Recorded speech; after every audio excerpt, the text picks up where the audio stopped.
saya Fatku Rahman Salim, mahasiswa Fakultas Kehutanan ISTIKOT Yogyakarta dengan nomor NIM 22315, Sarjana Manajemen Hutan.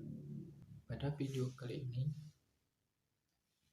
saya ingin menjelaskan tentang teknologi yang digunakan di dunia kehutanan, salah satunya dalam kegiatan pemetaan.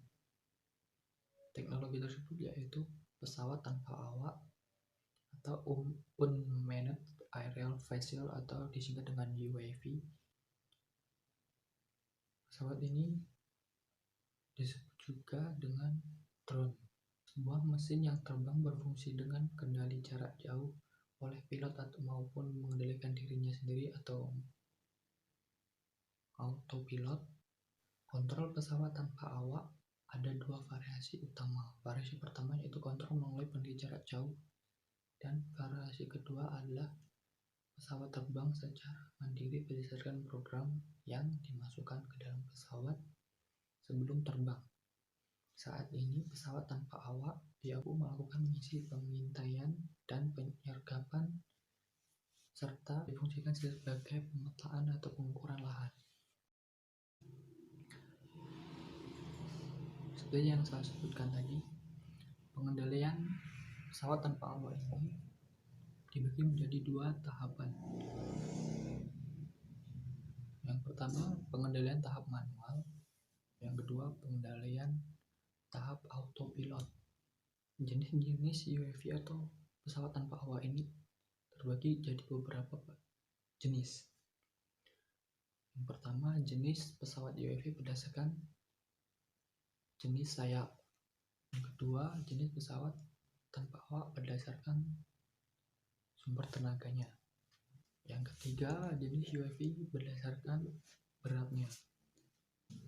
Drone atau UAV ini terbang bekerja 4 buah gaya, yaitu gaya dorong atau thrust, gaya hambat atau drag, gaya angkat atau lift, dan yang terakhir itu gaya gravitasi bumi. Autopilot atau flight controller.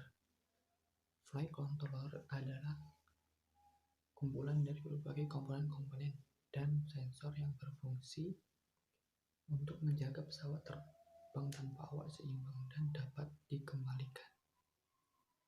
Secara umum, autopilot adalah sistem yang memungkinkan pesawat tanpa awak terbang secara autonomous melewati waypoint atau titik-titik koordinat yang diinginkan, sedangkan flight controller adalah alat yang digunakan agar pesawat tanpa awak dapat terbang dengan stabil dan mengoreksi gerakannya. Flight controller juga disebut sebagai otak dari pesawat tanpa awak ini. Dan GPS adalah salah satu fitur yang paling penting di dalam drone. GPS ini dapat membantu drone untuk kembali lagi ke tempat awal maupun mengambil data dari citra satelit. Berikut adalah beberapa sedikit penjelasan yang dapat saya sampaikan. Sebenarnya masih banyak penjelasan yang belum saya mengerti, tetapi saya telah mengusahakannya. Itu yang saya dapat jelaskan. Untuk praktek atau contoh dari penggunaan drone sebagai pemetaan, taruh video cuplikan dari Litbang Aquaria setelah video ini.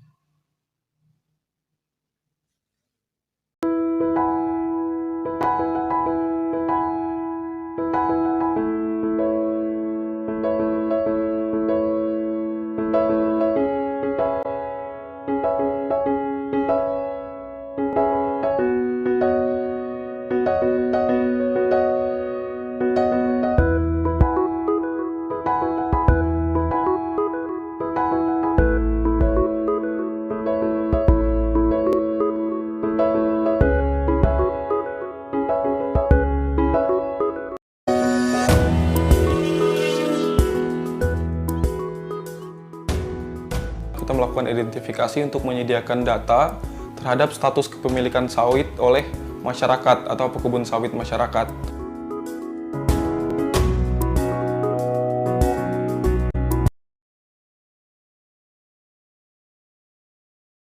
Identifikasi sawit rakyat ini adalah dengan menggunakan bantuan wahana tanpa awak untuk mendapatkan citra satelit resolusi tinggi melalui foto udara, yang dimana kita dapat menggunakan data detail tersebut untuk mengidentifikasi lokasi-lokasi dan areal kepemilikan dari sawit rakyat tersebut.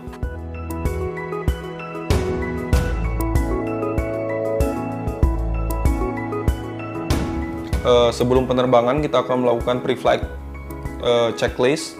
Kita akan mengecek kondisi pesawatnya, bagaimana kondisi baterai, GPS, kompas, dan sensor-sensor lainnya.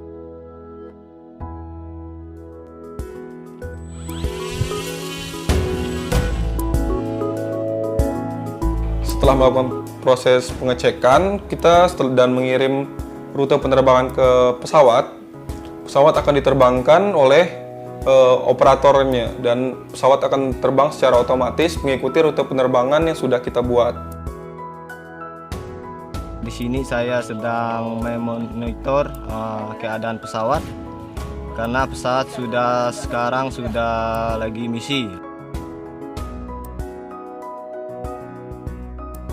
Umumnya dalam setiap penerbangan itu kita bisa mengcover 1.500 sampai 1.800 hektar dengan resolusi 15 cm per pixel.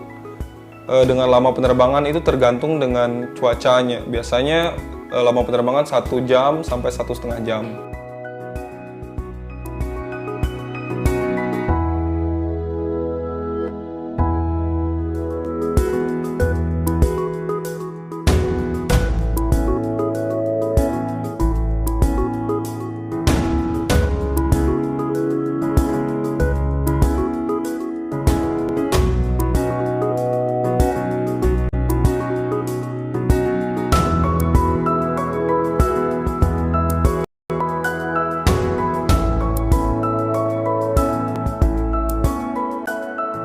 Sekian video dari saya.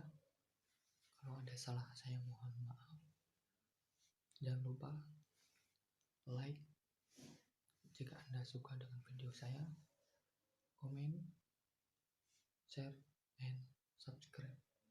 Dan